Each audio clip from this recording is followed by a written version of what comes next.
Good morning and vanakkam. Welcome to this video.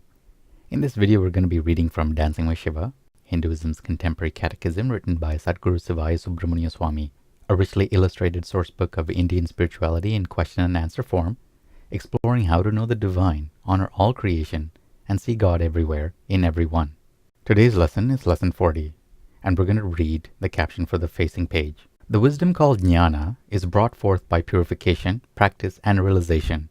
A young saint, seated on a wooden stool, holds a sweet modaka ball, symbol of spiritual attainment. He will give it to the seeker who has come with offerings. Lesson 40. What is the nature of the Jnana Pada? Shloka 40. Jnana is divine wisdom emanating from an enlightened being, a soul in its maturity, immersed in Sivaness, the blessed realization of God, while living out earthly karma. Jnana is the fruition of yoga tapas. Aum Namah Sivaya. Bhashya. The instinctive mind in the young soul is firm and well knit together. The intellectual mind in the adolescent soul is complicated, and he sees the physical world as his only reality. The sub-superconscious mind in the mystically inclined soul, well perfected in Kriya, longs for realization of Shiva's two perfections. The sub-superconscious mind in the mystically inclined soul, well perfected in Kriya, longs for realization of Shiva's two perfections, Satchidananda and Parashiva.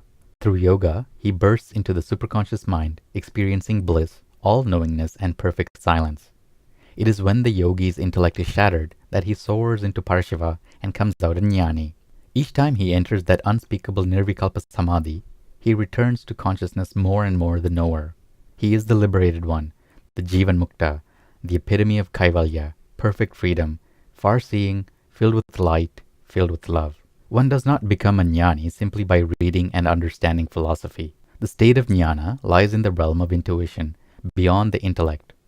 The Vedas say, having realized the self, the rishis, perfected souls, satisfied with their knowledge, passion-free, tranquil, those wise beings, having attained the omnipresent on all sides, enter into the all itself. Aum Namah Sivaya. Good morning and vanakkam. Welcome to this video.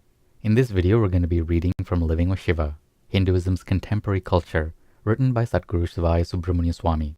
365 daily lessons based on ancient Vedic laws, disclosing how to approach family, money, relationships, technology, food, worship, yoga, and karma to live a truly spiritual life. Today's lesson is lesson 40 from Living with Shiva, and the topic is the selfish and miserly. The virtue of dana deals with the pragmatic physical transference of cash or kind.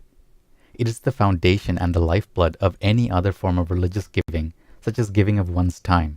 Many people rationalize, I'll give my time to the temple, I'll wash the pots, scrub the floor, and tidy up, but I can't afford to give of my limited wealth proportionate to what would be total fulfillment of giving. Basically, they have nothing better to do with their time, and to ease their own conscience, they volunteer a little work. There's no merit, no punya in this, only demerit, papa. No, it's just the other way around.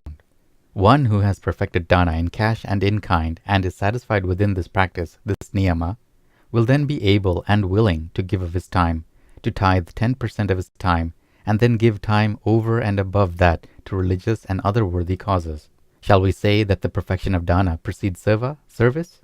What can be said of someone who is all wrapped up in his personal self, concealing his personal ego with a pleasant smile, gentle deeds, soft words, but who just takes care of number one? For instance, if living with 10 people, he will cook for himself and not cook for the others. He gets situations confused, entertains mental arguments within himself, and is always worried about the progress in his religious life. We would say he is still trying to work on the restraints, compassion, patience, sexual purity, moderate appetite, and has not yet arrived at number 3 on the chart of the practices called niyamas. Modern psychology would categorize him as self-centered, selfish, egotistical. To overcome this selfishness, assuming he gets the restraints in order, doing things for others would be the practice, seeing that everyone is fed first before he eats, helping out in every way he can, performing anonymous acts of kindness at every opportunity. In an orthodox Hindu home, the traditional wife will follow the practice of arising in the morning before her husband, preparing his hot meal, serving him and eating only after he is finished, preparing his lunch, serving him and eating after he is finished, preparing his dinner, serving him and eating after he is finished, even if he returns home late. Giving to her husband is her fulfillment 3 times a day. This is built into Hindu society, into Shaivite culture. Wives should be allowed by their husbands to perform giving outside the home too, but many are not.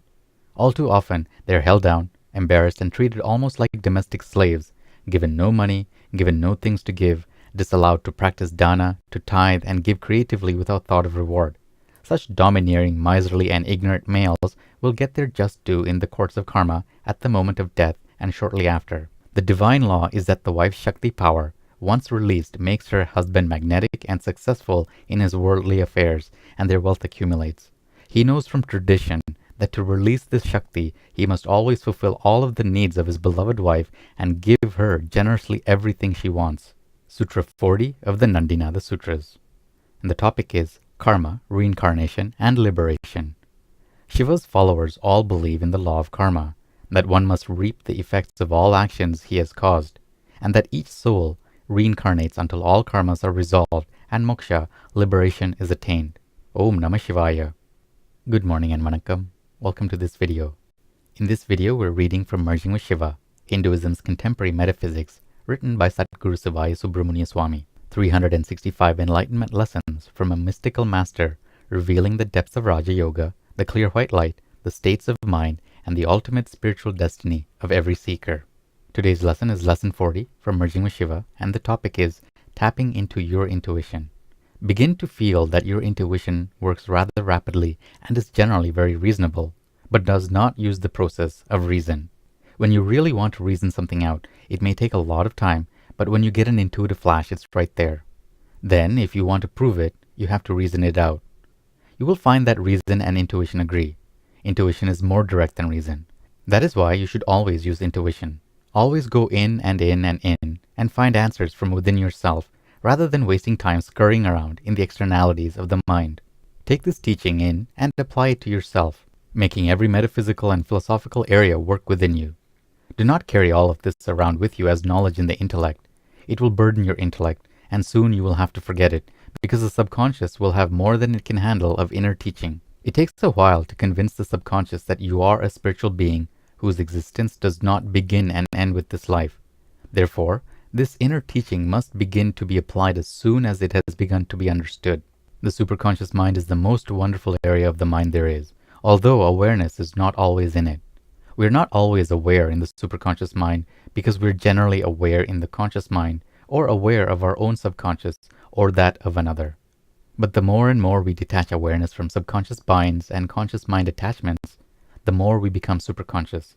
When we feel as if we are living totally in the moment, as if there is no past and there never has been any past or future, we are becoming subconsciously certain we are an intense, vibrating entity of the eternal now.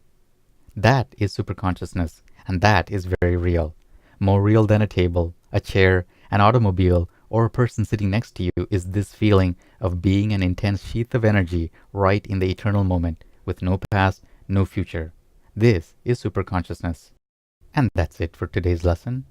Take care of yourself, have a beautiful day, and we'll see you in the next video. Aum Namah Sivaya.